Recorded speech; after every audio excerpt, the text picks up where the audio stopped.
Men who like to keep their morning routine simple will love these multi-for-him gummies, specially formulated with 12 key nutrients designed to support men's daily nutritional needs. Nature-made multi-for-him gummies help support muscle and bone health. It improves your immune health, and it increases your energy metabolism. With the quality you can trust, nature-made multi-for-him gummies have no artificial flavors, no synthetic dyes, no high fructose corn syrup, no artificial sweeteners, and is gluten-free. Pharmacists around the world have recommended Nature Made to be the #1 vitamin and supplement brand. So when you need something that's going to help you get you through the day, when you need something that's going to increase your energy to help you get you through that workout, to make you perform as an elite athlete at the top of your ability, try Nature Made multi-for-him gummies, because you don't want to stop. To the 12th round.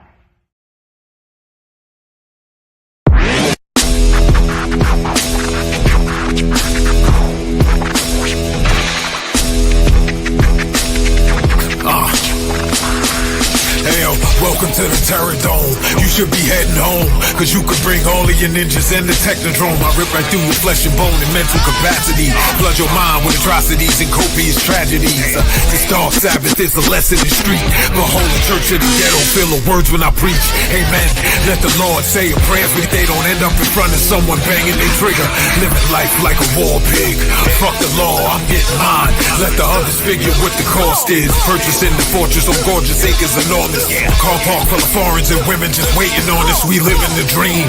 Y'all living like hell is earthbound. We are not the same. You've been a lame since birth, pal. I don't feel sorry. I recommend they go dirt pound. Doggy dog world, and you've been looking like Chuck Brown.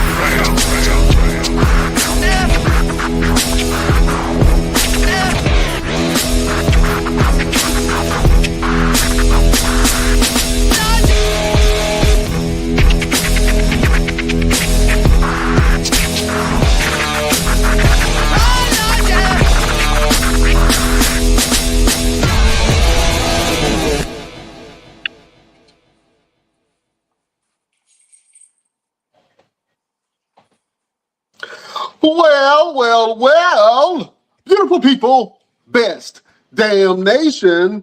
It is Wednesday, and you know what time it is. It is the Best Damn Wrestling Podcast. I am your humble host, Brian Renegade, and with me, I have the best damn crew. First of all, if you see this man in a dark alley, run for your life. He will beat you up, throw you in the trash can, and leave you there for dead. He's the green-eyed bandit. He fights people. Sometimes he bites people. He's your mama's favorite wrestler, and he can whoop your daddy ass, the one and only Roosevelt, the fighter. What's happening? Yo, one boy, what to do? Well, why you got the extra effects on? What was that? I put a little. Look, we ain't been on the show in a couple of weeks, man. I had to put a little stank on it, a little extra on it, you know. I'm back to normal again. Yeah, take that stank off. Yeah, that's sound like you're in the tunnel somewhere. Oh man. This man is a culinary genius. He is a pit master.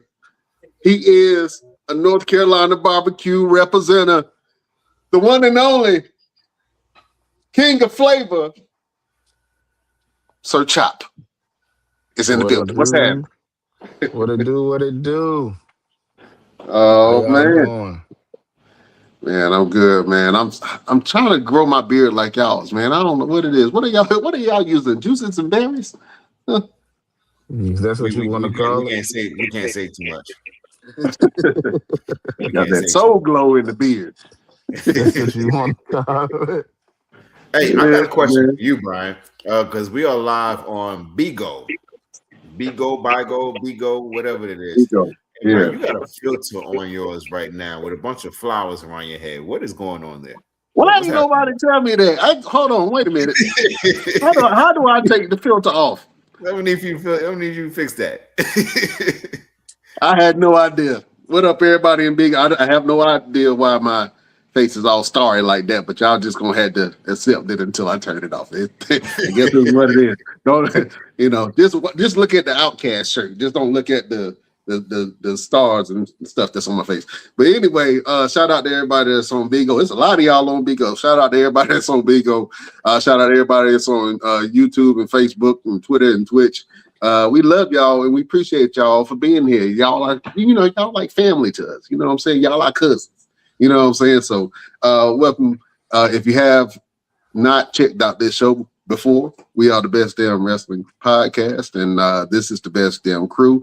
We're going to talk some wrestling. We're going to talk some real talk. We're going to talk about life and all that in between. Roosevelt, you got the agenda, the itineraries for today. Yes. And this is one thing that we haven't done in a very long time. And it's one of your favorite things to do on the show. So I figure we bring it back. Bring it back. Yeah. Bring it back. So let's go ahead and drop that beautiful beam footage and let's go ahead and do hot topics. Yeah. All right. What are the hot topics for this week? What y'all want to talk about? It's a lot going on in WWE in wrestling, period, man. Everybody's preparing for WrestleMania week. It's going to be an amazing thing. I have an echo. There we go. I think we fix it. Yeah. WrestleMania is going to be amazing, man. Everybody's preparing to go out there to Las Vegas and see all the sights, all the festivities, all the wrestling matches, all the shows that are going on. And of course, WWE has to do whatever they can do to get us to care about WrestleMania Night 1 and Night 2. And I think they are getting close. They're getting close. It's not the whole entire weekend that we care about. There's a couple things. Okay? But let's start with the very minimal, and we go up to the top. But you want to go? You work way up from the top to the bottom, or from the bottom to the top? I mean, we can go wherever you want to do, boss. You know what I'm saying? Since Chop is new here, Chop, what would you like to do? You want to go from the bottom to the top, or the top to the bottom? Nah, let's go bottom to the top. Bottom to the top. Well, before we do that, let's go ahead and introduce the villain, the guru of the Best Damn Wrestling Podcast, and he got all on. What you got around your neck, bro? I'm with you. You got them beads. That's gonna be the new fashion. That's the new fashion. 2026. You know what? I know what you thinking, Roosevelt. But you know what I'm saying? You know what I'm thinking. Yeah, I know what you're thinking. Yeah.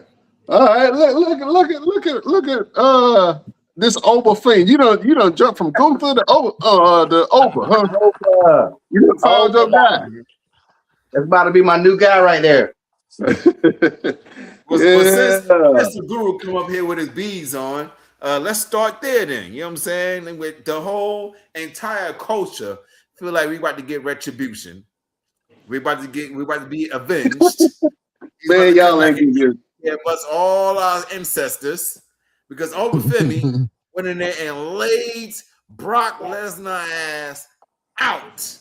You hear me? Put his ass on the box side, boy.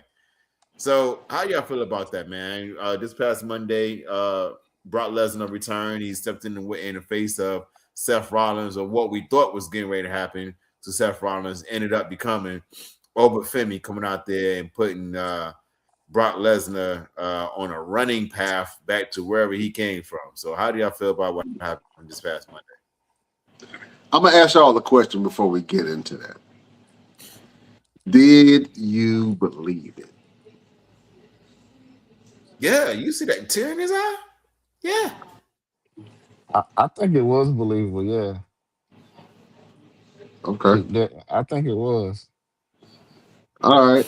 Because I wanted to see if it gave you the same feeling of when Bobby Lashley faced Brock Lesnar, and I knew they was gonna go to war, and Bobby was ready for the. Bobby's still ready for that fight right now.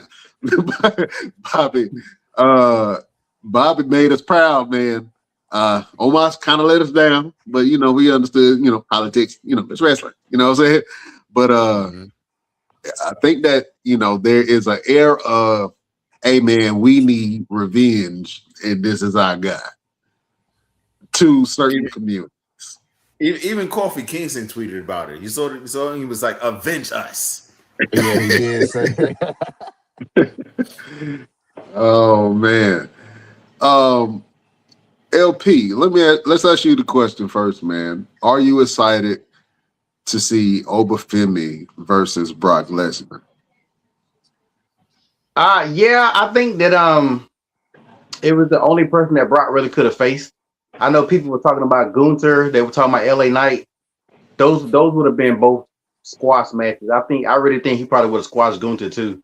So they needed somebody who was on the same level as Brock, and I really hope that Brock passes the torch.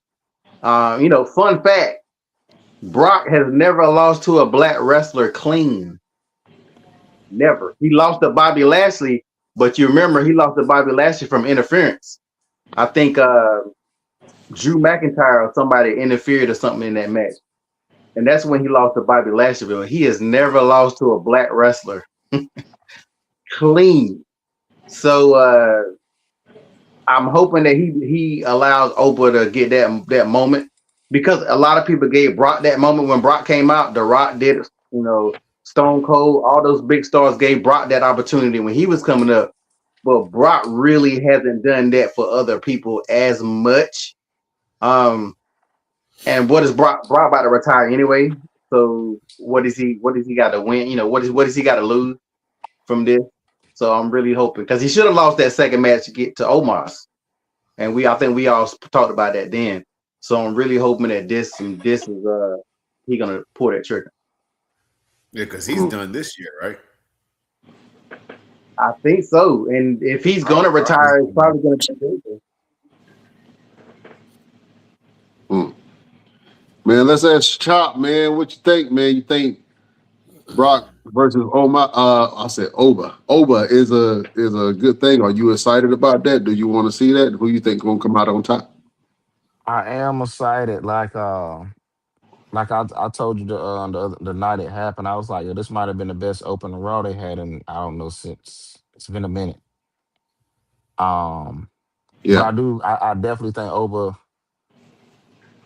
I'm like with LP though. Their aggression. They both have that aggression, so they kind of like match each other. But Oba has to win this match. Like, you wouldn't put him in a WrestleMania, his first WrestleMania, for him to lose against Brock. And I think Yes, they I would. think Yes, I don't they think would. they They absolutely not would. against but not against Oba, because he's on a fast rise right now. Like they pushing him like super fast. And to throw him against Brock, that's telling me like already, like, yeah. But I also heard um something about like Brock. They said Brock didn't want to lose any matches until his retirement match. They got the bump. They got the bump. There was a rumor out, but I saw it today that they found out that there was whoever posted it, they was starting some bullshit that wasn't Okay, free. okay. But yeah, I mean, I feel like Over gonna win it. Um, Especially when, I don't know if y'all caught it, when Brock told them to, like, yo, stand on me, stand on me, stand on me.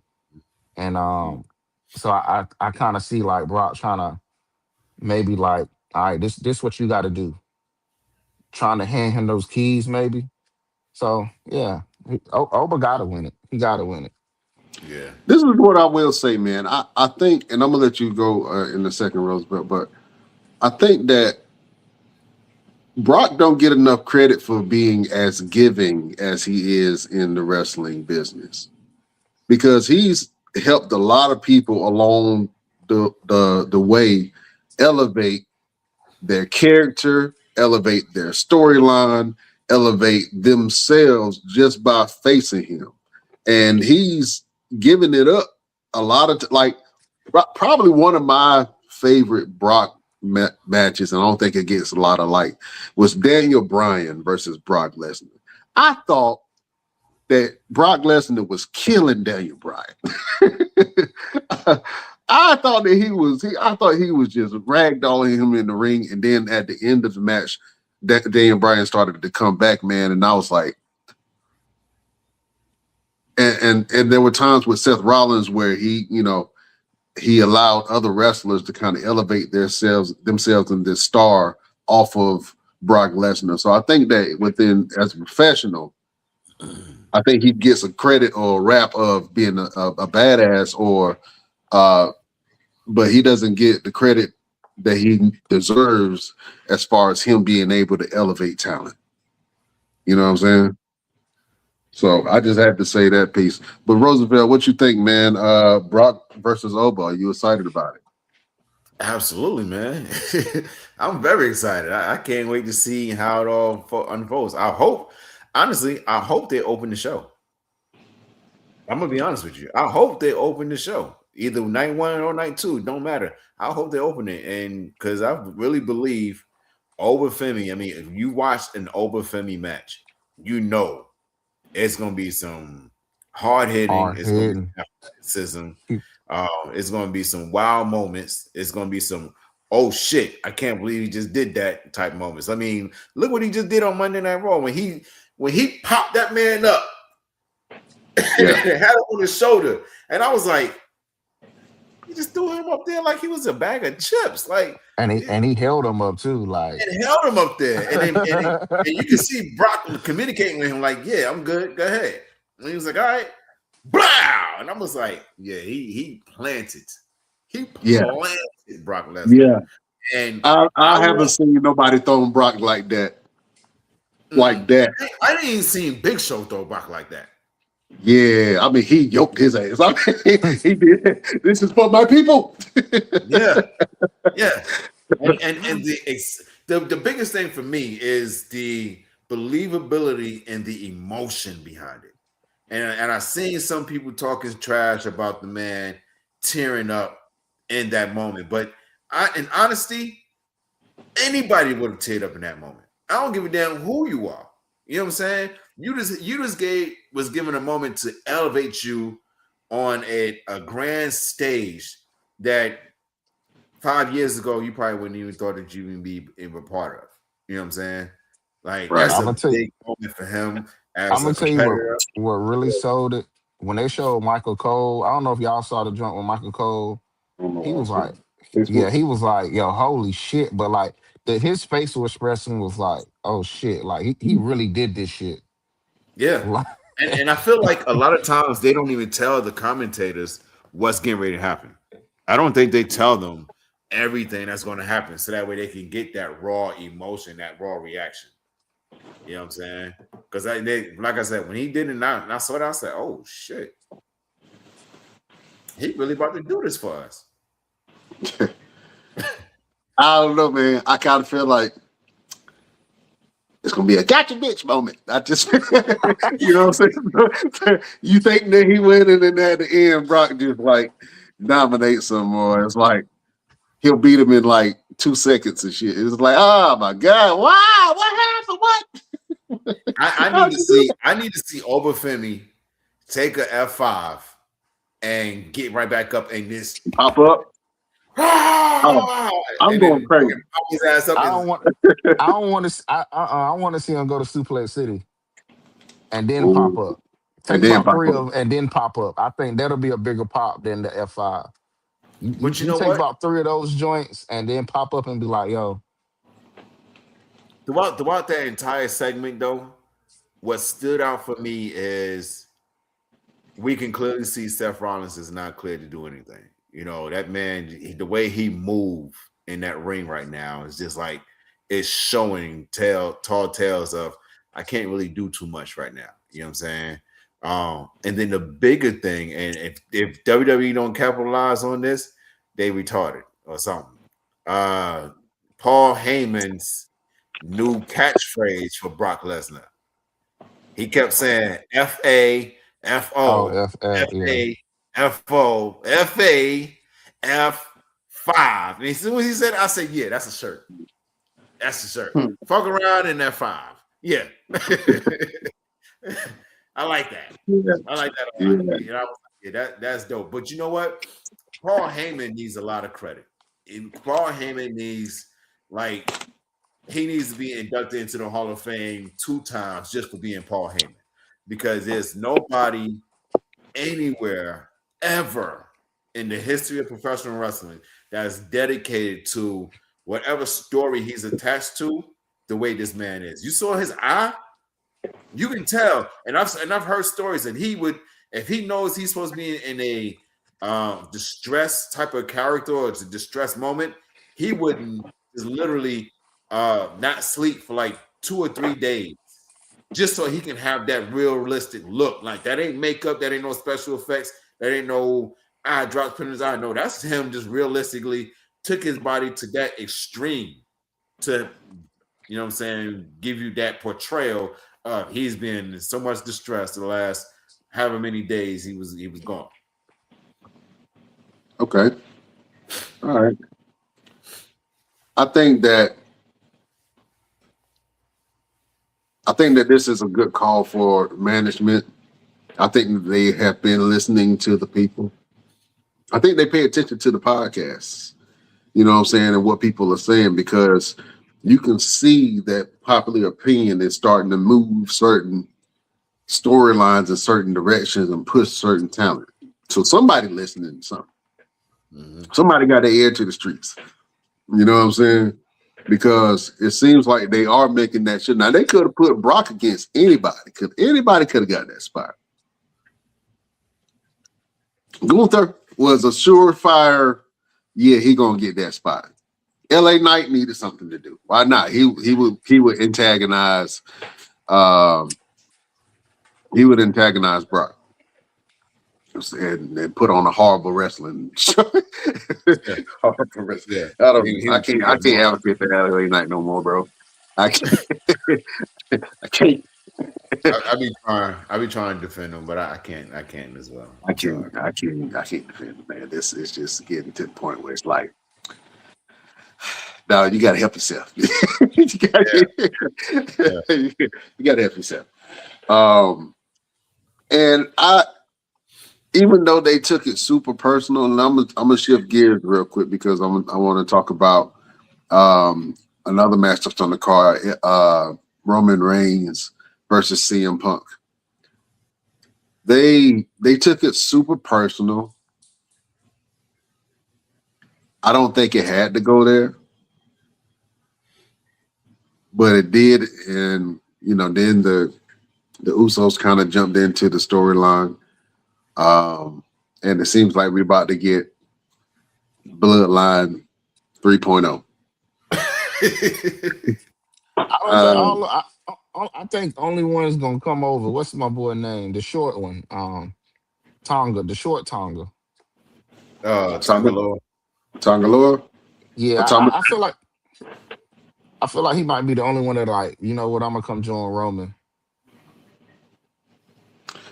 I can see that. Because you need a live wire. Jay will be second in command. I don't know. I feel like they painted themselves in a corner where they have to bring back the Bloodline storyline to get people to care. Yeah, but it's not gonna work, because that's just like when the NWO got old, it got old. When DX really got old, it got old. Like, certain groups, when they get to a certain point, even if they brought the Bloodline back now, what would it do? Like, it really. I was about to say, what's the story? Yeah, it really won't move nothing. Like, people seem to forget the reason why the Bloodline was as popular as it was, and I don't care what nobody said, it was because of the dynamic with Sammy, and then it was the dynamic with Jay. Like, you can't get that back. Like, there ain't nothing they can do to bring that back. They can bring the Bloodline back all they want to. It's gonna be like the NWO Black and Gold when Bret Hart was in the NWO. Like, don't nobody remember that shit. Like, they gotta leave that alone. But Yeah, like you said about writing the steps in the corner, they got too many Samoans as it is, and none of them have been elevated since each of them came. None of them have got elevated since they came. So the You push bloodline thing they need to they do. push Jacob for a little bit and then they stop. But Yeah, Jacob got hurt. Jacob don't need a bloodline. Jacob is the one who can do stuff by himself. The I rest like of them, Jacob though. Yeah, scrubs. I liked Tamatonga.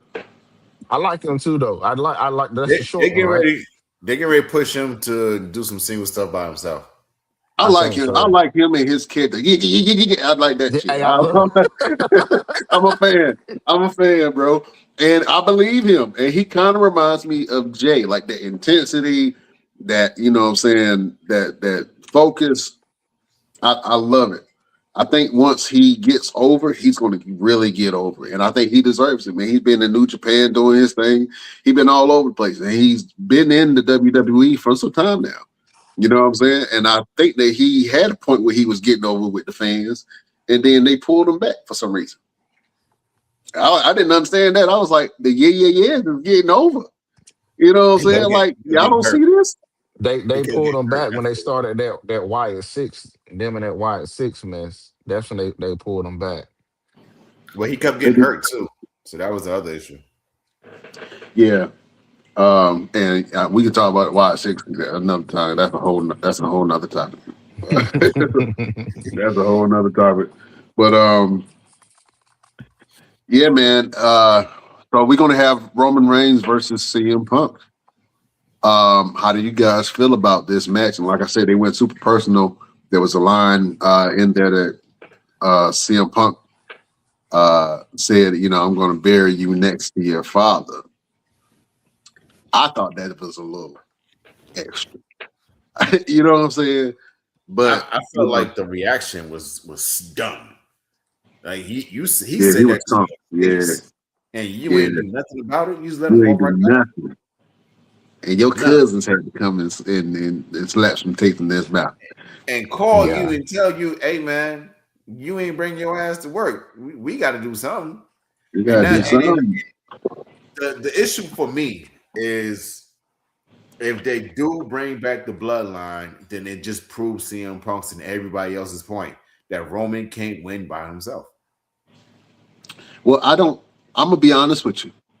I'm not a fan of this Roman. The Roman that they're presenting right now is a wounded lion that's been king, and he old, and he done got chewed on and had all these battle scars and worn and torn, and then all of these new young lions is trying to take his territory. And he can't defend it by himself. Yeah. You know what I'm saying? Roman sucks. So what? I said that's because Roman sucks. Like, if you really look at the timeline, Roman left when he said, you know, about a leukemia or whatever, right? Then Roman came back. People, of course, they're gonna cheer him because the man came back from fighting fighting a disease or whatever. But bro, remember he was getting booed before he left. So they bring him back, and then he eventually go heal with the bloodline, and then the bloodline, he got over with the bloodline. Roman has never gotten over by himself. Like, people don't really want to admit the shit. Roman was not over before he left. He got cheered when he said he was leaving because he was fighting leukemia, and he got cheered when he came back. But Roman still wasn't over. Roman got over with the bloodline. So that made this new Roman or whatever with the bloodline. But just like you said, you take the bloodline away from Roman, it's the same boring Roman. Like, Roman sucks, bro. Like, I don't give a fuck what nobody says. You take the bloodline away from Roman. You take Paul Heyman away from Roman. Roman is the type of character who feeds off of a group. He can feed off the group. Stone Cold never needed a group. Triple H, he could feed off a group or he could be by himself. Like, I see what you're saying though. He needs somebody. Yeah, certain people need to feed off of other people. And Roman is one of those characters because without that, look at the Shield. Roman was he over with the Shield, a group. He never got over after the Shield. Like we booed the fuck out of Roman, but like you get him. I'm And gonna so take it like, even farther. It ain't even like a group. I think he just needs somebody else to like feud with. 'Cause now that you say that, I look back at him and Cody when they was going at it. Cody kind of like led that little feud. Like yeah, it heel Roman, won't like work. you like people. Roman was a better heel than he is whatever he got going on right now. I don't even know what he is right now. I don't That's even know what what the hell I'm CM saying. Punk is either. Say it again. I don't even know what CM Punk is either. Yeah, I don't even know what. Yeah, neither one of them have. I don't know what they are. Am I in the minority here? Am I the only Yeah. person that really don't like CM Punk?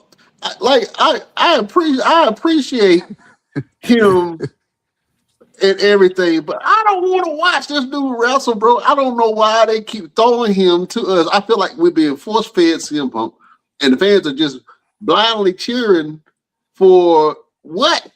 I can I give you don't that. I can give you that. like. To be honest, like I'm not hating. I was never really a CM Punk fan in the first place. And then when he became champion of his first run and his second run, like I kind of stopped watching wrestling around that time. So you know what I'm saying? I'm not. I don't see. I don't see. I CM don't Punk see is great on what the mic. everybody else seeing CM Punk because when he wrestle, I'm just seeing like his knees can go at any time. That's what I'm thinking. Like you know what I'm saying? Like he seems so feeble in the ring, and he's so slow. But he's tough as nails. I give that to him. He's tough as nails. But he has a horrible moveset.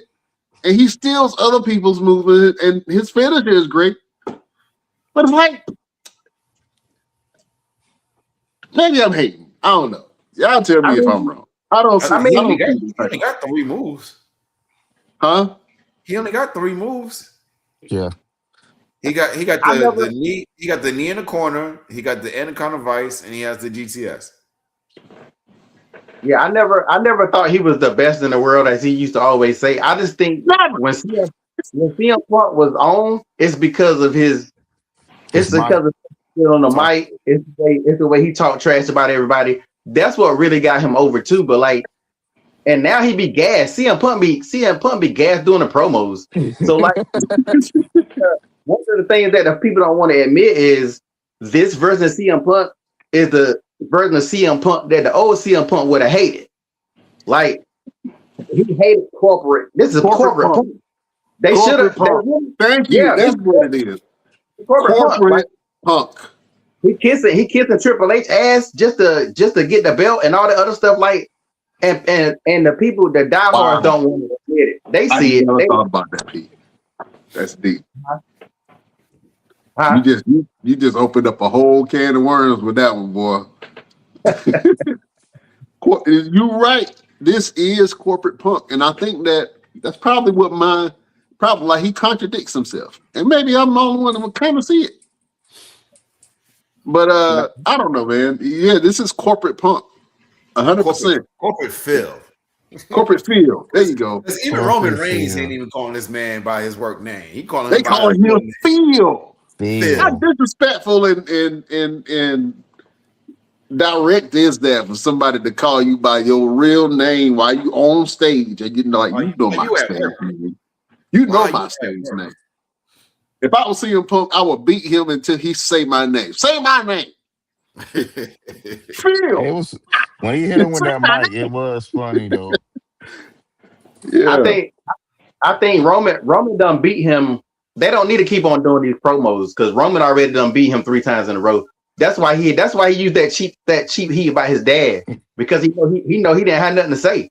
Like Roman literally don't want it, so they don't need to do this shit all the way up to WrestleMania. They got to change something up because CM Punk is definitely looking weak because Roman can make you look stupid, and he definitely making CM Punk look stupid. And now the old CM Punk would have murdered Roman, but that corporate Punk, nah, this ain't it. Not the same, bro. And I don't believe him. I don't believe nothing about him. And I Nah, think that every time he go in there, I feel like he gonna pull the Shane McMahon, bro, and just just hit the transformer. You know what I'm saying? Blow both quads at the same time. Like, what the hell happened to him? His knees gave out. Knees and ankles broke at the same time. I don't know, man. But am I excited about this fight? No. It's gonna be slow. It's gonna it's not if the storytelling is good, then it'll go. Because Roman always has good storytelling in his matches. They make sure that they include that element. That is a Paul Heyman stamp. But am I going to enjoy the wrestling in this match? No. Be honest with yourself. Do you like corporate feels wrestling? And he's a uh, champ. I'm glad he got a belt. Go ahead and get it out of the way. Let him have his WrestleMania moment, and then we can move on. That's how I feel about it. You want to know what's crazy? Who did he beat? For the belt, Yeah. um, Seth Rollins. No. No. No, He No, didn't beat nobody. He was in a no, tournament. That was in the no. tournament. The belt was vacant. Or The was belt it was Gunther? vacant, and it The was belt was vacant? No, I thought was it Gunther? no. The belt was no, vacant. It was a tournament. You remember? Seth No, I Rollins don't. had. That's the problem. I don't remember. I don't even know who he got the belt from. It was vacant, bro. It was a tournament that they did to determine who was going to be the next champion, Okay, and so he won who the was the champion before it was vacant? Seth Vacated. Seth. Rollins. Seth Seth Rollins Rollins. got hurt. Seth You know Rollins got what? hurt. That's yeah. Seth Rollins, and then he got hurt, and then he had to relinquish the belt, and then they had the tournament to determine who was going to be the next champion. Okay, so who did he beat in that tournament to become champion? It came. Um, Didn't it come down It to was him and Gunther, Cody? wasn't it? It was him and Jey Uso, right? I think it was either him and Jey Uso or him and Gunther. I think it was him and Gunther. I don't think he's in either one of them. No, it was Jey. It had to been Jey because it wasn't Gunther. He ain't beat Gunther. It was Jey, I think. I think in that match, I think it was Sammy J, Gunther, and it was one CM Punk. I feel like it was one more. LA Knight, maybe. You guys keep going. I'm gonna look it up. The fact that we got to do all that, it shows. It really shows his point. Yeah, you're right. The fact that we got to do all that questioning, but like I We had say, a clue. is he the legitimate champion? I guess if you use the logic of he won the tournament, yeah, but he ain't really beat nobody Okay. for the. I He got ain't it. beat nobody. He didn't be the champion for the belt. He beat Jey Uso at Saturday night's main event, November 1st, 2025. See? I knew it was Jey. I knew it was Jey Uso. I ain't hating. I love Jay. I'm a Jay fan. I'm But a come on. Jay fan, but I feel like they gotta go back another direction with Jay because this. Yeah. All right, hold up. I got a very controversial take, and I want y'all to give me your honest opinions. Do you think that they pushed the The wrong wrong Uso. I knew Uso? you was gonna say that. No, Nah, they no, didn't. I no, because think, Jimmy's always been the fall guy. yeah. He always. If you watch a lot of his matches, it almost looks like he's trying to match what Jay does rather than stand alone. Jimmy I never like really found Jimmy. that standalone type of ability for himself. Like his matches always look like he's watching Jay. And even though they twins, but they kind of look different now because they've grown so much in different ways. Big But Jim. he still emulates a lot of stuff that Jay does. Like they couldn't even change their whole song. Like Jimmy changed the song a little bit, but it still sounded like the Usos. Now I will So say I like this Jim more than I like the previous Jim. Like this gym that we've been seeing like the last month or so. Yeah, I rock with this gym. I ride with this gym. I rock with this gym. I But it's believe like this gym. You know what I'm saying? yeah, like this gym, you can be like, hey, yo, he might can get your little, he might can take a little U.S. title run or intercontinental. You know what I'm saying? But Like the this issue gym right is here. that the issue is they got him too tied to his family. He's got this. The reason why you like him because he's got the mentality of I'm my brother's keeper. He's Right. always running behind Jay, making sure he's good. He's always running behind Roman to make sure he's good. He's my brother. I'm my brother's keeper. That's the mentality that he has. That's the persona that he has. So it's going to be hard for them to be able to say, "Hey, we want you going on a singles run for this title," because he's too tied up with his family. I can I see think that. I think that one of the problems that people like Jimmy got is like now. You remember back in the days, if a wrestler wanted to get away from something, they would just change their whole entire character.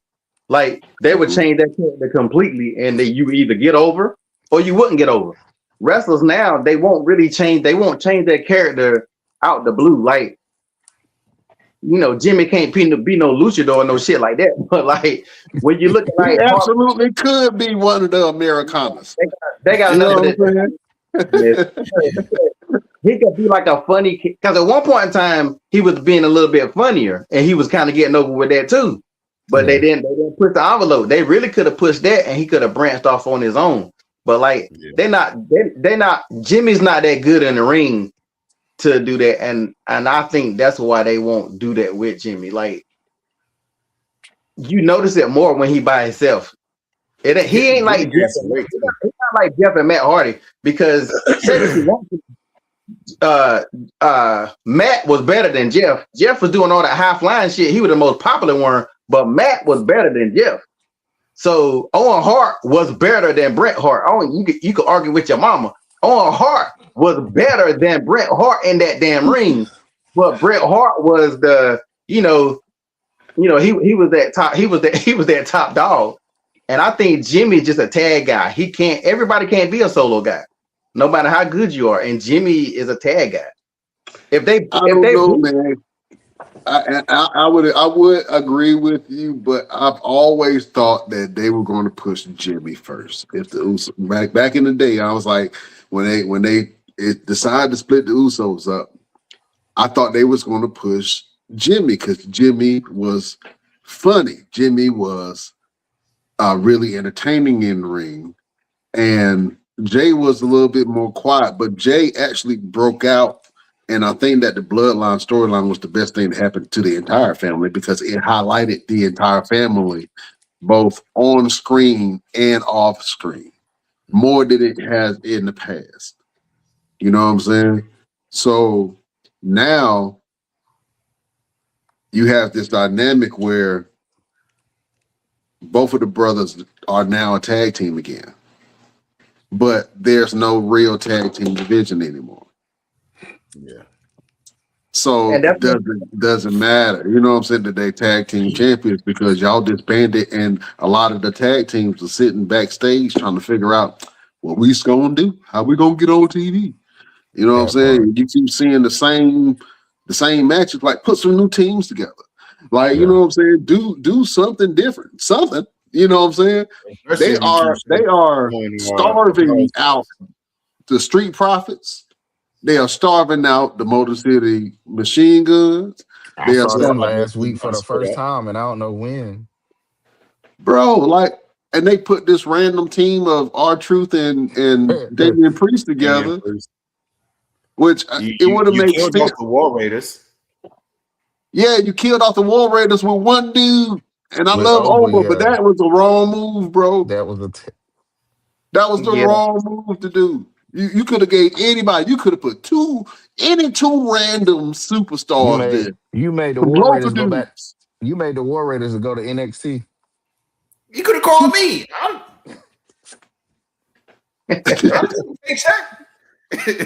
Pop me up salami, brother. Pay me. Yeah, bro. That spot could have been taken by anybody, bro. That spot and for them to feed the war. I felt some type of way about that because I'm a War Raiders fan. And I was like, damn, they just fed both of the War Raiders to Oba, bro. Like, how you come back from that? I can listen. I can You don't, understand, because they ain't been on TV since. bro. I can understand if it was Omos 7, whatever, 3, 4, 5, whatever pounds, a giant. Okay, I can see that. Big Show, yeah, you can feed him a tag team. Oba, I appreciate him feeding the tag team, just not that tag team. You could have picked any other tag team other than the team that you've been trying to make dominant force. It's a former NXT and former former tag team champion, multiple time tag team champions in WWE. Mm-hmm. See, but that's that time when they should have been backstage. They should have been like, "Nah, we ain't doing this. Y'all gonna have to fire us because if we do this gonna be the end. This gonna be the end of our damn career." Like, I know sometimes you got to get that check. You got to do whatever you got to do, but I feel like in wrestling, doing that can ruin your career. Like, They might I should would go to AEW. y'all better get some local boys. What happened when they used to call local boys out there and let them get squashed? You know what I'm saying? Like the hometown wrestlers. You know what I'm saying? Like you know when this guy went against what's his name Veer. when Veer, like I think you were the last person. We might need to check that. I think you are the last person that's like that went against, or like you got to be the last person. He had that long Veers coming to Raw. There's a going joke between me and a couple of friends of mine is that every time I've gone on Raw and stepped in a ring with somebody, their career went downhill. And I'm like, no, it's not. But then I sat back and looked at them like, damn, they because it happened in Lars, it happened to Veer. And it was happening to Sammy for a while. And then, you know, so yeah, don't call me. You call somebody else. Fuck around, lose your job, messing with me. So you the real so you the real legend killer. Yeah, the job killer. The job killer career. come around. The job killer. You should have took that dude gimmick. That be cursing people. The curse. Oh, Danhausen. Yes. And I figured out how to stop his curse too. And I tweeted about it, and I hope somebody pick it up and try it. The moment he get ready to do it, just hold the fucking mirror up. Hold up the mirror. You got a point. He do it, he didn't curse himself. Got a point. They're not that smart. They're not that smart, WWE. WWE, listen, hire me. I'm available. But you know what though? I think that if they're going to do a comedic character like a Danhausen, and I'm happy that he's there because he is bringing new life to the product like R-Truth does. They really are using him to change the course of certain wrestlers'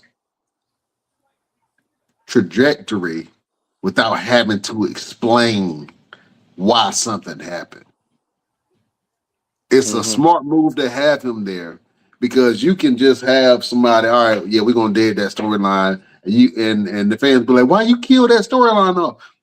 Because Danhausen cursed it. Okay, all right, well, makes sense. It makes sense. It's something so small, but from a production side, I can 100% see how a company can utilize a talent like a Danhausen. You know what's really small? You see how small that dude is? You see how what? Small he is. That dude is extremely small, bro. Oh. You know what's crazy about what you just said, Brian? They're making the curse work with Danhausen. I know you said we'll talk about this another time.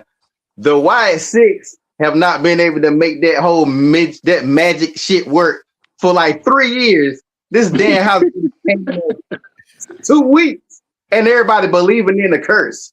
So that's like that's crazy when you sit there and think about it. Like, how does that work? Okay, you just said something that sparked an interest in me. What if they paired Danhausen with the Wyatt Six? Don't I do that. think Nah, that can get the Y6 over, bro. Don't do that. nah, Two because I you think different. that got they that. can. I think that they can get it over, and they can you gonna do make a Danhausen's version of the Firefly Funhouse, Danhausen's house. nah because you got it. Then you trying to change the character of the White Six. They already got this dark. I don't know what you want to call it. He's dark They, too. He's cursing people. He but is he, not but he, dark. He is but he, Count Chocula. he's yeah, he's like he's comic. Like he's per comedy. Like whenever you see him, you just literally start laughing, and then when you hear him talk, you like, oh yeah, He is a cross between Count Dracula from Sesame Street and Pee Wee Herman. I can see that. I can see hey, look with the MFT face paint. Right. that. Yeah, man. But you need characters like that to be able to change story. Santino was one of those characters where, he was very committed, but you can use him to interject in other people's storyline to change the trajectory of that story. You know what I'm saying? Yeah. So, it's important to have that. And I think that was a question that was going on online. Like, why did they hire Danhausen? Well, if you look at it from the perspective that we just said, it makes sense. You know what I'm saying? It makes sense to do that. So, I know that we're still trying to figure out, like, for instance, now that some of these matches are starting to come together, right? Like, what matches do we have confirmed so far? So right now we got Rhea Ripley and Jade Cargill. We got CM Punk and Roman Reigns. We got Cody and Randy Orton. We have Liv Morgan and Stephanie Stephanie Stephanie Valkyrie. Valkyrie. Becky Lynch and AJ Lee. And then they're potentially getting ready to do something with Javon Evans, and then you have Brock Lesnar and Obafemi. All right. That's it. Now, on paper, that all sounds like some pretty great matches. I'm going to go around the board. Do you care? I do. Only match I'm looking forward to though. I'm looking forward to the Obi match. Looking forward to the Rhea match. And of course, I'm looking forward to my boy, the greatest of all time, Randy Orton. Um, I'm so glad he turned heel. Yeah, me too. Like, Let's talk about that. that made my flipping night. Like when he did that, I was like, yes, I'm ready for the boot. So yeah, I think heel Randy wins the belt, and you send him out. You send him out going as heel. Now, I know this gonna sound real crazy, right? But I have Randy winning the belt, and this is a dream. Put it this way: have him winning the belt, and then I will have him losing the belt to Javon Evans. And the reason why I say that is because I don't know if y'all remember when he wrestled Javon was it NXT Mm-hmm. when they did that match together, and they look real good together going against each other or whatever. But considering that like they got the same move pretty much, right? It's like I would have Randy going out with losing the belt to Javon. Just because I like Javon, you know what I'm saying? They got the same move. Definitely two different personalities or whatever. But like that's another way to push to hand those keys over to the next superstar. Yeah. That's a very interesting take. Um, I think that they kind of addressed it in the Royal Rumble, right? It was because they had another spot that make up for that spot that was Hmm. reminiscent of the spot that they missed. So I think that piece of business was settled there. Now you're talking about passing the torch, right? Is Javon the person that you think that Randy should pass the torch off when Randy eventually does pass the torch? I don't think there's another Randy see it in the being business possible. like that's coming up though. I don't think Javon ain't Javon ain't ready for that. Nah, he not He's ready for not that. re- he's He not not, ready, but I think he's ready. I think you definitely gotta give him a push. but not He got that. But you got that the boy got an US. organic push right now. You got lower. They got to get back to making the wrestlers earn them spots. Like you get the US title, then you get the Intercontinental. Like you work your way up. Like you just can't throw people on these with these big belts. And then look at Jey Uso. Jey Uso is a prime example You're of right. he won't You're right. win. He I would won't. at He least won't let win. I would at least let them have a match though. I mean, he can have a match. That's cool, but I think with I don't. First of all, I don't know if they're gonna get Randy the belt. If they do, I think Cody. I think Cody got a better chance of getting the belt. And I personally wish Cody would have went heel instead of Randy going heel because Cody needs a change. Cody needs some kind of change. Cody is the I, worst I champion. He think don't. we all want Cody to go heel, but Cody ain't going. I think it's in his contract of him just not to go heel or something. He won't do it. Cody being a heel before. So if you look at one of the reasons, and I posted it on my TikTok, one of the reasons why I hate Cody is Cody always getting his ass whipped. Like they done that too much. Randy beat him up. KO beat him up. The Rock beat him up. Who else done beat him up?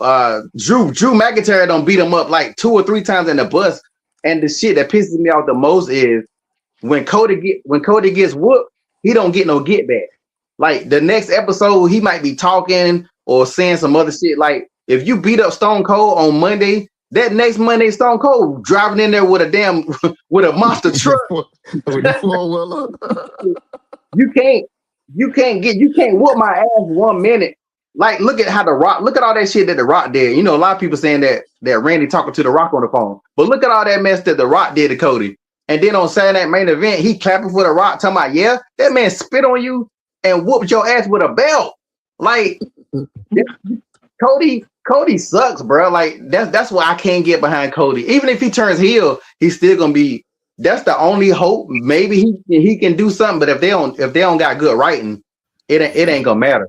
But Cody get his ass. I don't know if y'all watch Invincible. Cody gets his ass whooped more than Invincible. If y'all watch that TV show Invincible, I just got finished watching season episode 1 right then because that new episode dropped. he get his ass whooped more than Mark, son, and it's crazy. And look, and at least Mark will actually fight back or go to. Yeah, right. He would fight back. You're right. Now hold up, I ain't gonna let y'all. And I'm not taking up. I got to take up for Cody on this. Cody does get some get back. He'll come and just randomly. I've seen Cody a couple times go after people who attacked him. What I will say. Hold on. This is what I want to say though, real quick. That's what I want to say. I think that heel Cody only makes sense if he has a group. That's what I was getting ready to say. The only time he gets a get back is when he got somebody that's got his back. The only one he went and got get back at was Drew McIntyre. Well, no, he ever does is when he got a group of people that's going to go in the ring with him. KO too. Yeah, he beat the KO too. But KO beat him up by 2 or 3 times before he finally did it. But no, Cody needs a group. Cody with a group could be like Roman with a group if they do it right, and that will be better. But like, yeah, I think Cody is a face, can be by himself, but Cody is a heel. He need a group, but it don't need to be. This is how you fix that. You LP, you mentioned something on one of the shows about division, and you said division is a group of people that don't need each other. It don't work. It don't make sense. What if Cody joined division and became the leader of division? Cody needs his own group he need a group of young people. They don't need to be no. Well, who would you put in Cody's group? I would put Grayson Waller because I think he might be able to get elevated with that. Y'all might hate me for it, but I'll put Javon Evans in that group and see what he does as a heel. I know y'all don't want to see it because y'all want him to be the bouncer, y'all want him to be the good guy. But I need to see more character from Javon Evans, me personally. Like I need to see Javon Evans. I'm not a big fan of his character. His character to me isn't a character yet. Like he's just Javon Evans. I need to see him get pushed a little bit more. I would get all young guys. Who's another young guy? I can't even. Maybe one big person. I don't know. Well, let's go around because I want everybody to give me two solid, and then I'm gonna come back to you, LP, and you tell me who that third person you think about. Chop. Now All right, Roosevelt. Go ahead, Roosevelt. Give me two people that you will put with Cody. Ethan Page and Ricky Saints. I can see that.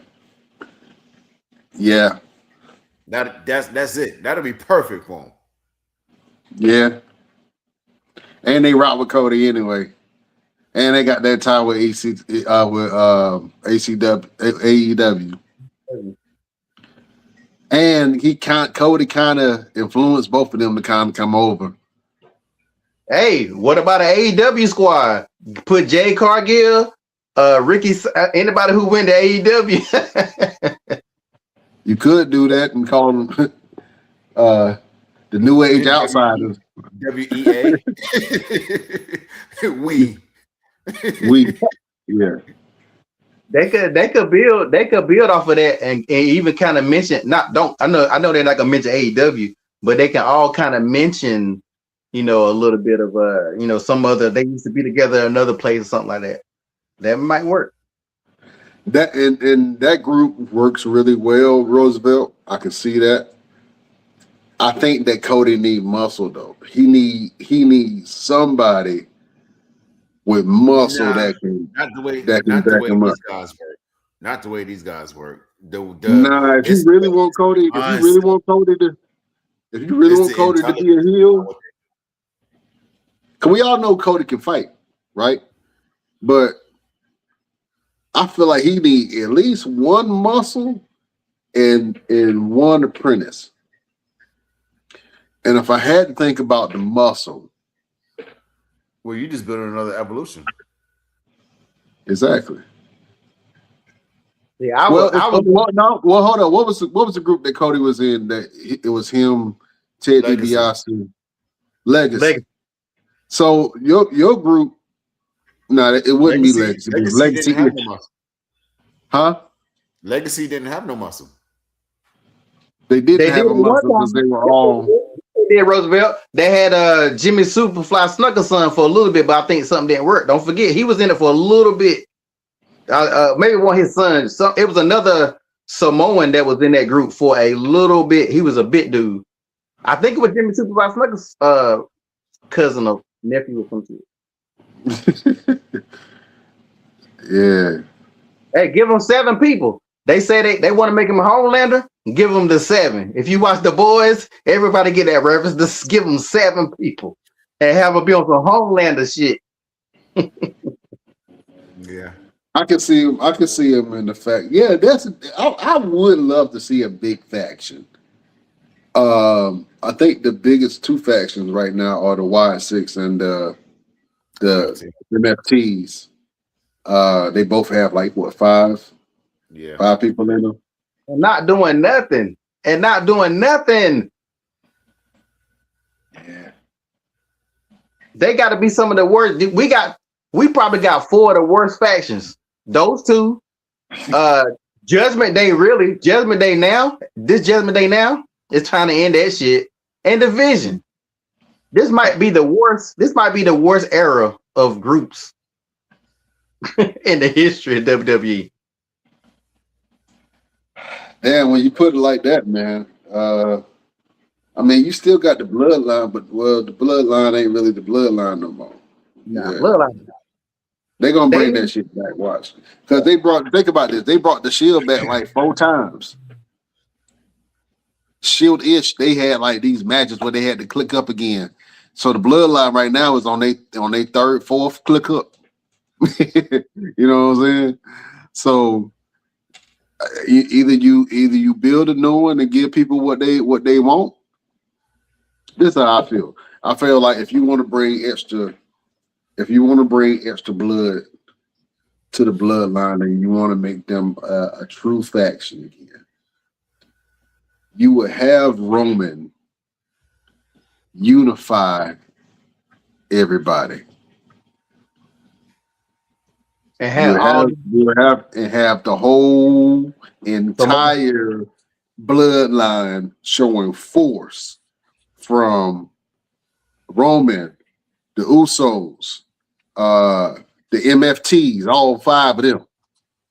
And then you put in Jacob Fatu. If you really want to like, that's 9 right there. Who gonna stop them? Ain't nothing stopping. And then if you can bring in, I don't know why they ain't bringing him in, but if you can bring in the main one, the one that ain't got there yet. What's face son? Zilla? His other son. Yeah. Umaga son. Yeah. And I know this dude. Zilla Fatu? Zilla Fatu. Yeah, that's what I said. If you bring in Zilla Fatu, I don't know why they're not bringing in Zilla. Maybe they might think that he might be hard to work with or whatever the case may be. I don't know why. But if you're gonna do the bloodline storyline in any capacity, if you're gonna try to bring them together, have Roman get back with Uso, then have Roman unify the family. That will be. You got Journey Fatu out there as well. Yep, Journey Fatu. You can bring in Journey and Juicy and Damu. At that damn point, they need to start their own damn wrestling company.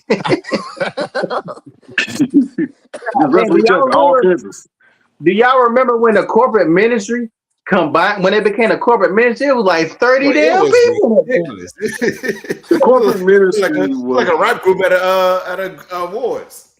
Like Wu-Tang the corporate ministry was horrible and great at the same time. It was great to see all of those superstars in one clique together, but it was horrible to fans at that time because it didn't make sense. Yeah, everybody you wanted to see wrestle was on the same group. Everybody that you want to see wrestle was in the same damn group. So it's like, well, damn, who else is left? It's just like the main event mafia. Like, you got all the stars in one group. Who else is left to wrestle? Yeah, you know what I'm saying? If they did it with the Samoans, they would have to have them trying to take over everything, like, and then whoever would have to fight them, like almost like NWO type shit. They would have to try to take over all the shows, and then that would be the only way you can make it. But Roman would have to turn heel again, and then you absolutely would have to have Roman as champion again. Oh yeah. I mean, you got that's why I think these other factions really don't work, because like I said before, if you ain't got that's why the vision, like they gotta have a belt. That's the whole point of a faction, to be honest. Like, is the whole one person got the belt and the other people making sure they got the belt. When you got factions without the belt, to me it just don't even make sense. They gotta have all the belts. You're gonna have all of them though. They gotta have all the belts. Oh yeah, they definitely gonna have every. They gonna bring back down the light heavyweight championship, the hardcore championship. They gonna bring back all the belts. They gotta have all the belts. The European title. European title. I think they did. Okay, that's a good one. And I know we jumping around, but what is a title that you think that they should bring back? None. I always wanted the hardcore belt back, but I know they can't bring it back just because of the, it's PG-13 or whatever. But yeah, I always wanted the hardcore belt back.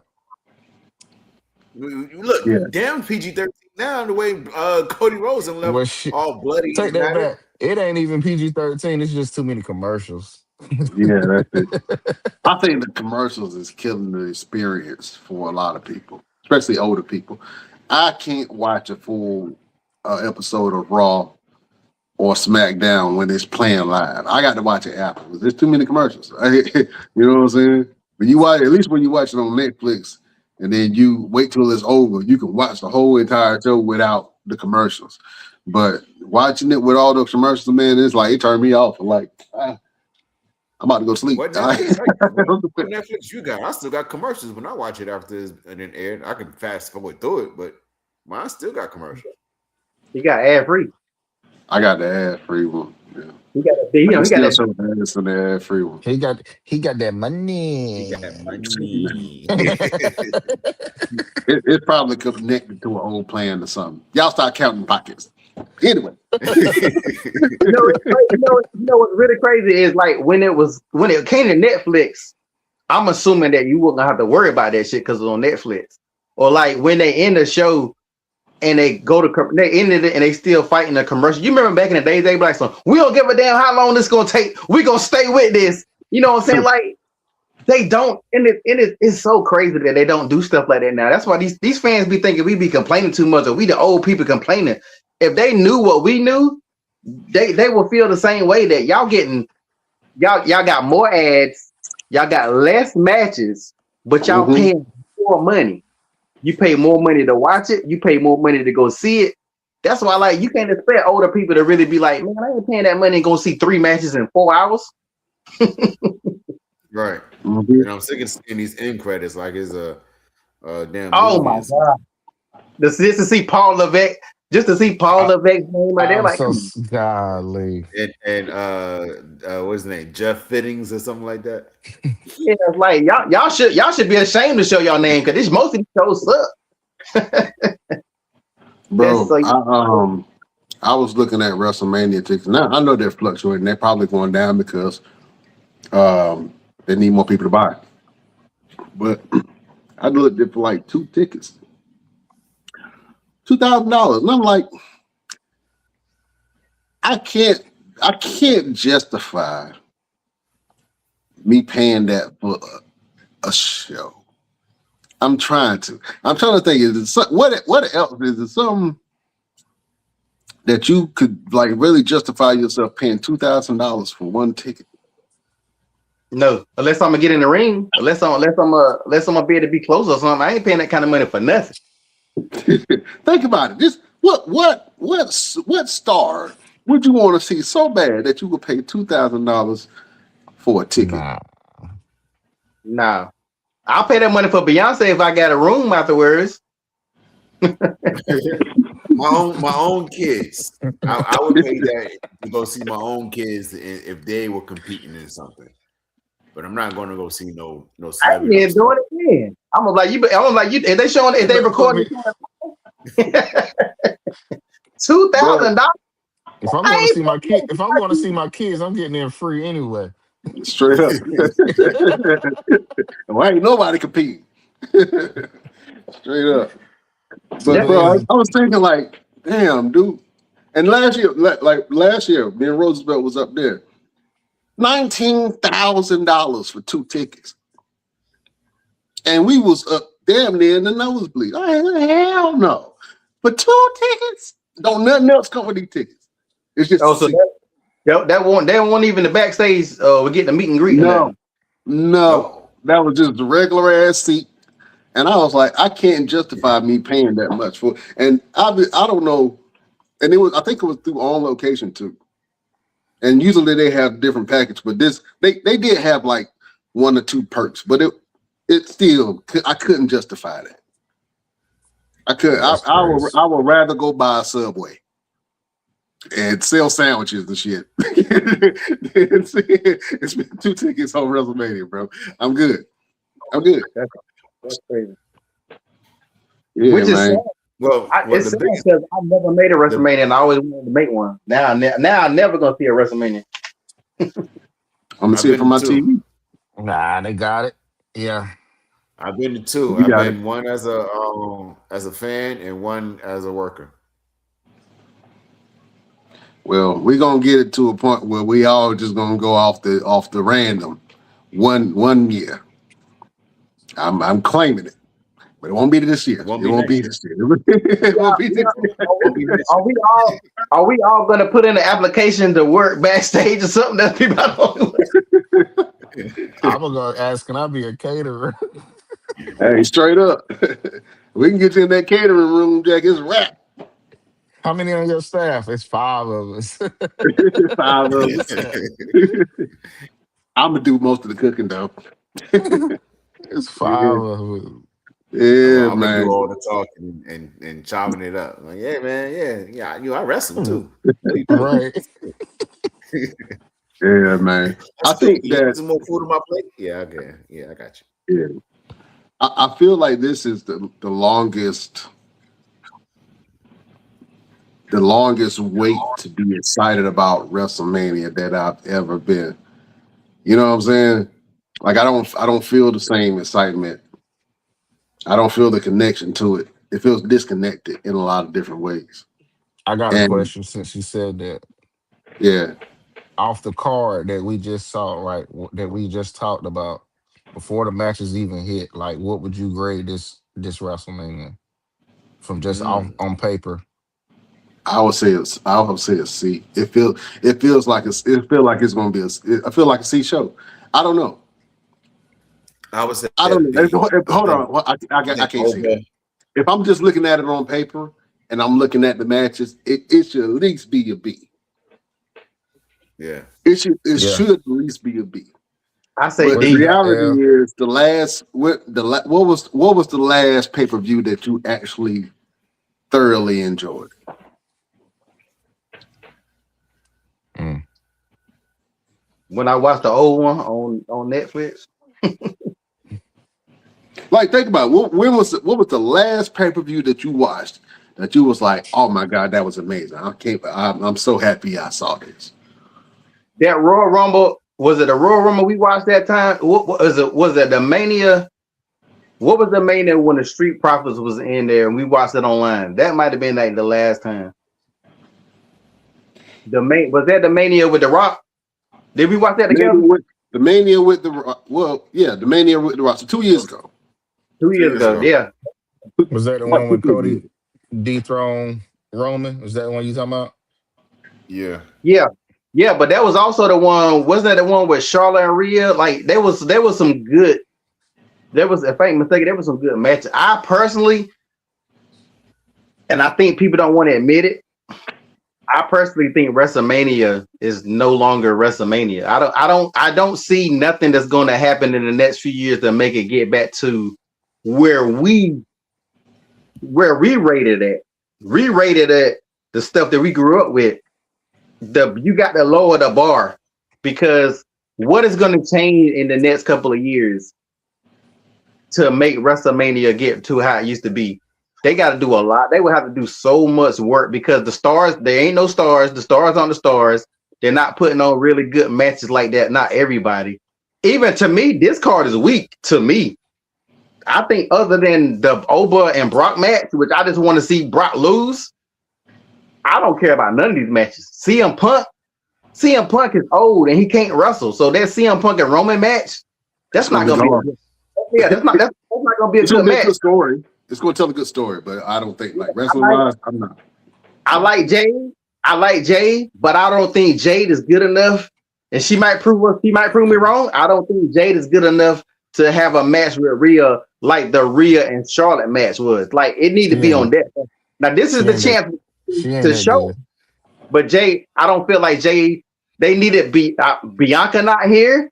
They needed a ladder. They should have had a ladder match and put them tag boys in the ladder match. Like they should have had. They need to bring back the Money in the Bank at WrestleMania. Like they need to bring back a lot of shit. They need to get rid of the Money in the Bank as a pay-per-view and bring that back to WrestleMania and let them. That way, you might have a chance. Somebody might steal it or whatever. Bring back the damn TLC during WrestleMania. Like they ain't even got no what they ain't got no cage matches.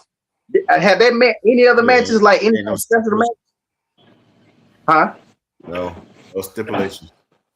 No. So what kind of mania is this? This is fast lane. This is not WrestleMania. two nights of fast lane. Get ready. Like, come on, bro. Like, is it really worth spending your money? Like, can you really look at this card and okay, I'm gonna spend whatever it is that it is for Mania? It's not worth it. I think. Well, but I think WrestleMania itself. Even AJ Styles said this Mania ain't even like it ain't even used to be. Imagine the Super Bowl not being a Super Bowl or the NBA Finals not being the NBA Finals.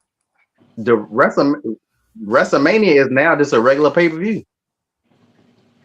The Super Bowl ain't like it used to be either. It's too political. Yeah, everything is political. And then the crazy part is when you feel like when people criticize you about watching wrestling, and then you figure out that there are other sports that are predetermined as well. You watch boxing now, boxing ain't even the same no more. They done ruined the sport of boxing. Boxing about to get even worse. You got Mike Tyson and Floyd Mayweather and Manny Pacquiao. Nigga, they old as fuck. It's too late. It's too late. Yeah, and then bro, and then you figured out that, hey man, this shit was rigged all along. And listen, I'm gonna say it out loud, and I'm gonna say it as long as I can. Ain't no way that you can tell me that the 2014 Carolina Panthers should have lost that game with Cam Newton as the quarterback. And there were some visible plays where I was like, oh, that looked real suspect. Why would you make that decision? And then you realize that they up here rigging the board the whole time. And they got to follow a script just like they do in wrestling. Maybe I'm wrong. But there are some Super Bowls that you would scratch your head and be like, how the hell did that even happen? I'm gonna tell you when I knew the Panthers were gonna lose that game. When Cam won out there, you remember that season? Cam used to stand out there when the other team was coming out there and kind of fuck with him a little bit, whatever. When Cam didn't do that, I was like, nope, it's a wrap. Yeah, I'm still heartbroken about that. But all right, so I think that the general consensus and I think you're going to hear this echo through a lot of other podcasts and a lot of other fans and personalities. They're excited about WrestleMania season. They're excited about the thought of WrestleMania. They're excited about the spectacle that WrestleMania is. WrestleMania in Vegas will be lit. Like it would be like if you are a wrestling fan, if you are a wrestler, if you're in the business, if you're in the sports, if you got a small business, you need to make your way up to Vegas because that is it has a Super Bowl feel to it where everybody's making money off of this one event. And if you're not into WrestleMania, if you can't get into WrestleMania, there are 20 other wrestling promotions that are throwing 20 other shows. If you are, you can check out. You know what I'm saying? There are a lot of things popping off and going on in the city. So if you're not going to WrestleMania, you can definitely enjoy the festivities of what WrestleMania brings. But I'm excited more to see the indie shows than I am about the actual WrestleMania card. And that's sad. And I think that's a telltale sign that the heart of the business is taken out and is completely operated by the brain.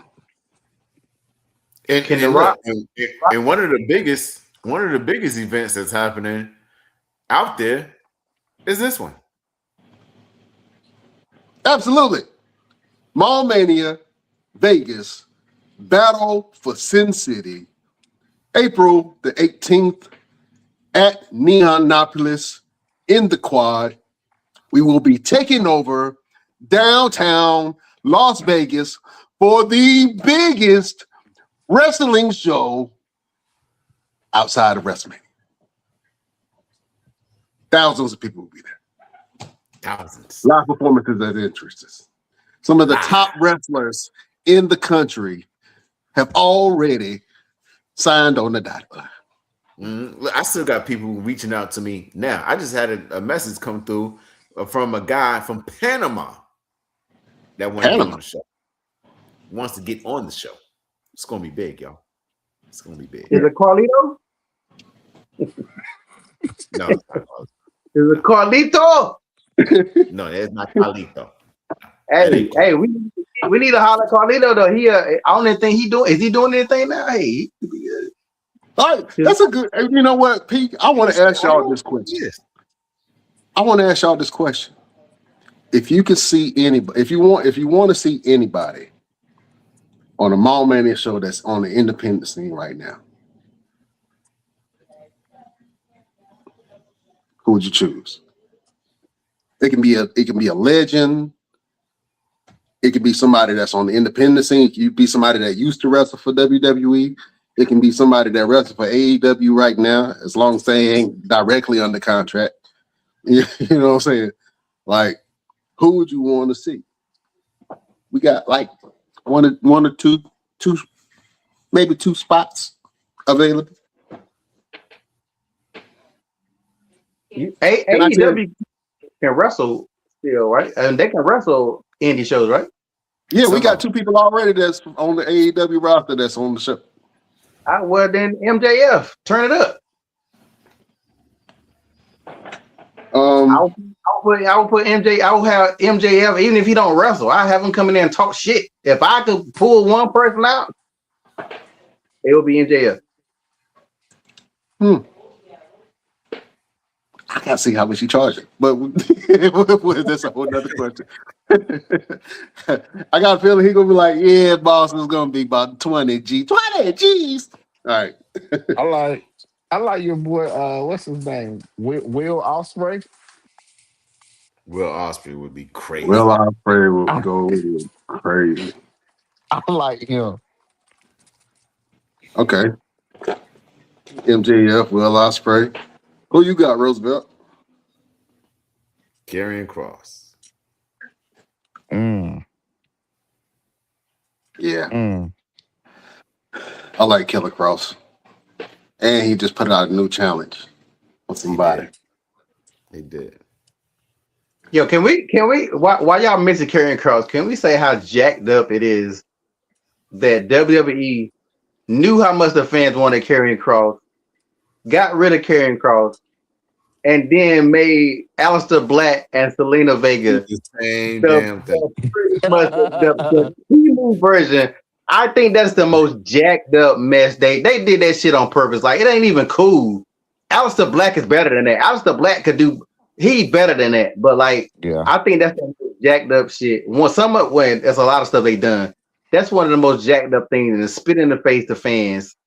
Like, oh, y'all wanted this? Well, you gonna get this, and you can't do shit about it. Like, I think that was so fucked up how they did that, and I think it's bad for him because nobody cares about Aleister Black like that. But I just think it's jacked up. I will say that I think that right when Kross started, he was getting over. He was getting over naturally and organically with the fans. He even won me over, and I was a Karrion Kross hater for a long time. Ever since he was in NXT, I couldn't stand his ass. And then right before he got let go like that, when he did the podcast and he kind of aired out his grievances, I was like, okay, that's what I've been looking for. And then he can show that he had acting range. That's what I was looking for. So when he finally did come into form and come into his character and who he is, they fired him. And I'm like, I wonder why. But I will say this. He cannot complain because although it was things that they could have did with him, they were pushing Karrion Kross to the moon. Oh yeah, he got a lot of opportunities. He got a lot of opportunities. Like a lot of opportunities, bro. And some of the opportunities didn't even make sense. But he got it. You know what I'm saying? So you can air out your grievances, but dude, you had a faction. You've been put in a lot of different title shots. You know, he's had a lot of opportunities. So I'm not saying that he shouldn't have his grievances. Obviously, he can. But in general, like, compared to some other people that don't get no opportunities at all, and then just get fired on some whim, you know what I'm saying? At least he's gotten a lot of opportunities. But I 100%, I would 100% put Karrion Cross on the card, just so he can fight Roosevelt. Because I know Roosevelt won that fight. I know he won that fight. I don't know why. TikTok. TikTok. TikTok. TikTok. Absolutely. Somebody else I want to bring on. I think for me, I would want to do Matt Riddle. I'm a Matt Riddle fan. Are you keeping up with Matt Riddle? Are you keeping up with Matt Riddle? You don't want Matt Riddle on your event, boy. No. Is he gonna show up? Matt Riddle been doing a whole lot of shit. Hell no. Hell. Even if he said he'll do it for free, man, Matt Riddle's he a crash out, bro. Like he been crashing out. He been crashed. Yeah, I think he had he did a couple of no show stuff, but like I've been watching some of his shit. Hell nah, Matt Riddle's a crash out. Hell. I don't even want to. When and where has this happened? I haven't seen nothing. What? Matt Riddle, he had that one show. He had that one show he didn't show up for it. Then he didn't refund the money, and then the people called him out on it, and then he ended up refunding the money. He went on this big old rant. Man, y'all better get into the news. Get into the dirty news. Get into WrestleMania. I'll be watching WrestleMania. I get all my news from them. But yeah, Matt Riddle got man. I did see that one. Yeah. WrestleMania keeps me caught up on a lot of drama. But no. I don't want to see y'all have to fight Matt Riddle for real in real life. I do it. Yeah. I ain't fit to scuffle with nobody.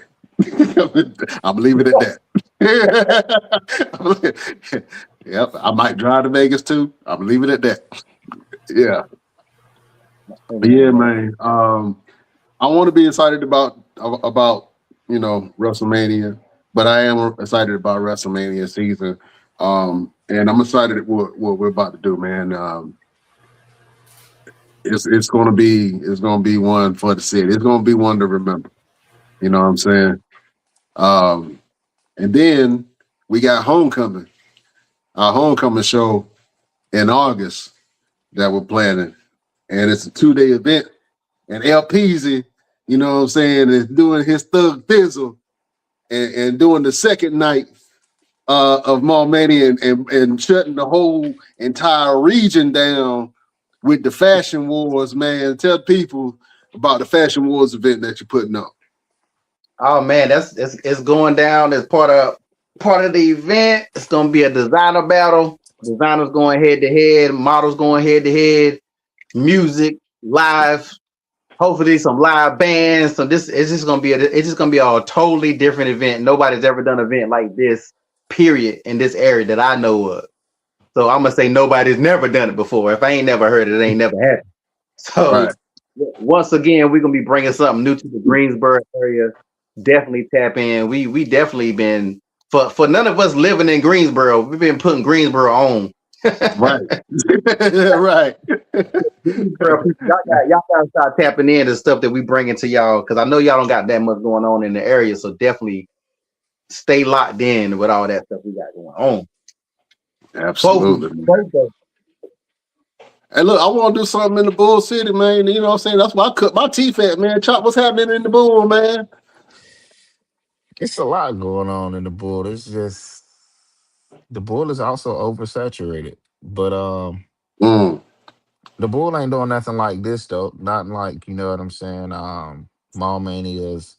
I don't think, I could be wrong. I don't think I've seen anything in the Triangle area within like the last couple of months that's going on as far as the indie shows. I could be wrong. But I definitely think the Raleigh, Durham area could be an area where it's definitely a lot of potential at. Let me ask you something about the food scene, man. Do you feel like the food scene in North Carolina is growing? Definitely. We got a couple of Michelin 1-star Michelin restaurants in the Raleigh Durham area that just dropped out this what's that, like within the last 4 months or so. So yeah. So Raleigh, Durham is definitely Cary. The Triangle area is definitely growing as far as the food scene. Um, to me, I think it's one of the best in the state. I'll put Raleigh Durham over Greensboro, Charlotte. All of them. All right. I stand on that. All 10 toes. Heavy boots. Yeah. Absolutely. Oh man. All right. Beautiful people, thank you for joining us. Fellas, let's go around the board. What you got's going on and where can the people find you? Let's go to the villain of the Best Damn Wrestling Podcast. LPZ, what you got's going on?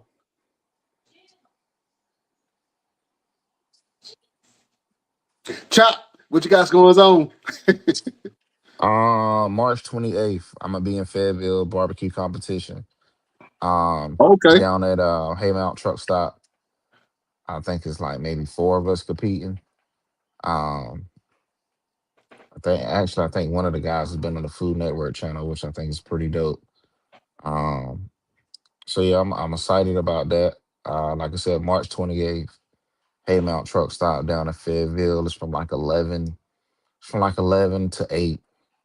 Y'all come out, eat some good food. We doing what we doing? We doing chicken thighs, pork barbecue, and pork ribs. So yeah. All right. Now I'm gonna tell you like I told Roosevelt, you are champion.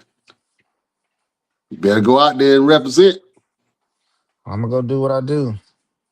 That's all I know how to do. There ain't no room for a number 2 best in the world. Absolutely, man. So Chop, let them know where they can find you, man. Um, Chop business House. page, yeah, business page. Y'all type in Chop House Barbecue and Catering. Facebook and Instagram. Personal page on Instagram is Chef Still a Nation '07. Um, yeah. Absolutely, man. Y'all make sure y'all go check out Chef Chop. You know what I'm saying? Do his thing. All right. Roosevelt, what you got going on and where can the people find you? Yeah, man. You guys can just find me on Instagram, Roosevelt the Fighter. Find me on TikTok, official _ Mr. Everything. Right now, I got a show tomorrow. We're doing a wrestling event for the troops in Cherry Point. You know what I'm saying? We need to build up their morale with everything that's going on in the world. Saturday, I got 2 shows going on, one in Raleigh, one in Wilmington. And then, of course, next month we're getting ready for Mania, baby. We got a bunch of shows going on. I got Soar on Thursday. I got waiting on confirmation for a show on Friday. Waiting on confirmation for a show that Saturday morning. Then we got Mania that Saturday evening. And then me and Brian going to hit the town and paint it red and put all our money on black because that's what we are. That's right. we betting on ourselves, man. So and put some things together for some overseas tours during the summer and fall. You know what I'm saying? So connections with the UK, Canada, and Germany. So I'm making some returns and making some debuts. So just out here just getting it where we can. Absolutely, man. Y'all go follow Roosevelt and all his adventures on his platforms. P, you there? Yeah. I'm here. I was using the bathroom while ago. I ain't want to come on when I was letting the water out. Okay. I hope you flush and wash your hands. What you got going on? And where can the people find you? As always, you can find me on Instagram, One Click Photography Shoots. We got the casting for the fashion show coming April the 26th. That will be in Durham, North Carolina. Prepping for the fashion battle. Make sure you guys check in on all that we got going on and everything else you can find up on that page. Get ready to do some big things in 2026. Big things. Yeah, that's right. Yeah. Y'all make sure y'all go follow the villain of the Best Damn Wrestling Podcast, LPZ, on all his platforms.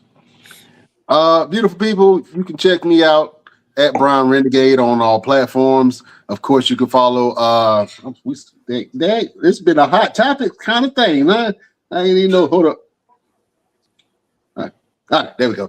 You can follow us on our Instagram at the Best Damn Wrestling Podcast. You can follow us on our Facebook page, Best Damn Wrestling Podcast. You can follow us on our other Facebook page, the BD Wrestling Podcast. You can follow us on X at Best Damn Crew. Go over there to Twitch at the Best Damn Wrestling Podcast. We even got TikTok, y'all, because our TikTok, we ain't never on there, but I try to get back on there at Best Damn Wrestling Crew. And check out all our content at the Best Damn Wrestling Podcast.com. Fellas, let's go around the board real quick. You know we got to do this. We got to lead the people with a little motivation, something good to help them get through their week. Let me go over to the villain of the Best Damn Wrestling Podcast, LPZ. Do you have a final word for the beautiful people? Oh man, I'll just say that, man, in life, somebody's always going to throw you curveballs. You just got to be able to adjust. Don't never panic. Just breathe, work it out. I've been working. I had to go through some stuff this week about my Facebook and all this kind of drama mess. I'm going through it with messing with Mark Zuckerberg, trying to get my Facebook right. So, but I didn't stress, I got to adjust. I had to make my move to my other page for right now. So when things happen, just always be ready to adjust. Absolutely. Be ready to adjust. Be flexible. That is the final word from your boy, the villain of the Best Damn Wrestling Podcast, LP. Chef Chop, do you have a final word for the beautiful people? Be yourself, because everybody else is taken. Damn. Yeah. That was solid. I like that. That's it. That's it. That's all that needs to be said. That's all I need. Yeah. Drop. Yeah. Be yourself, because everybody else is taken. That is a final word from your boy, Chef Chop. All right. Roosevelt, do you have a final word for the beautiful people? Yeah, man. Taking the easy way out is not always the easiest. You know what I'm saying? It's not always better. I saw somebody on Facebook was going through some hard times and a bunch of different things that's happened in his life that just didn't sit well with him. And he was like, maybe I'm just better off not here. Like, he's taking the easy way out ain't always the easiest. You know what I'm saying? It ain't always going to make things better. So, stick through it, head up high, chest out, foot on the ground, man, keep pushing. You know what I'm saying? Everything has a purpose, and the purpose is either make you better, make you greater, or you succumb to your challenges. But we are not built to succumb to our challenges. We are built to overcome them. So it's because it's taking the easy way out. It's not always easiest. That's the final word from man who likes to fight, Roosevelt. Oh man, you heard him. He ain't gonna say it again. He only gonna say it one time. All right, beautiful people.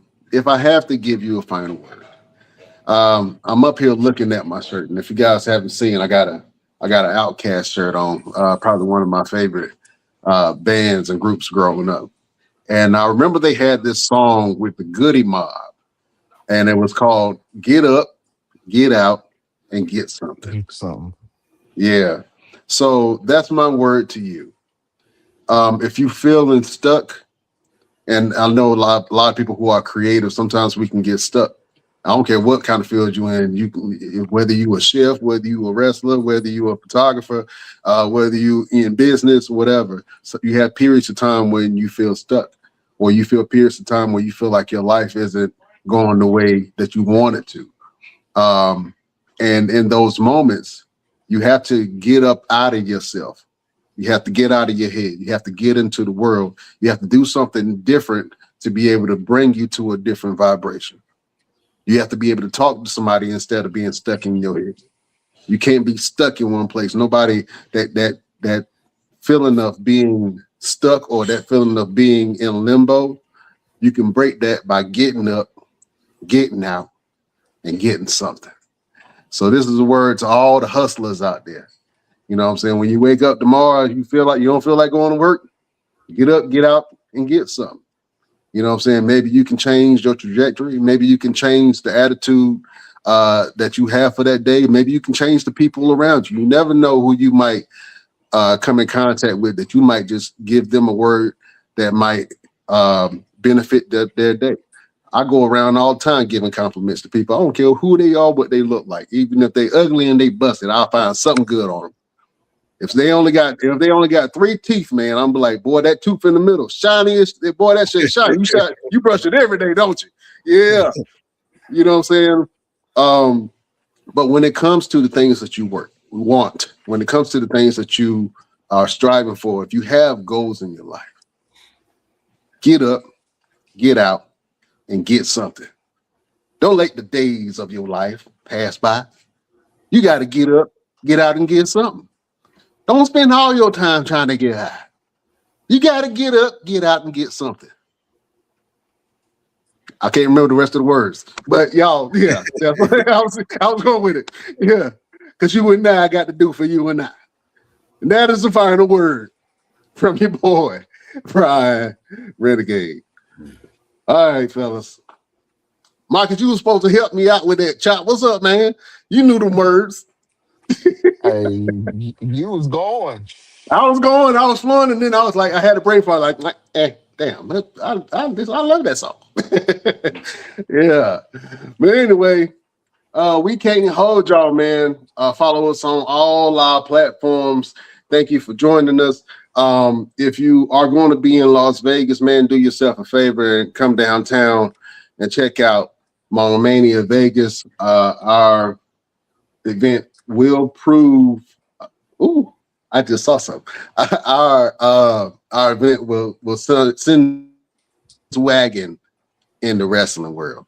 I know I'm gonna have to cut a piece of this off, but we talked about it a little bit earlier, fellas.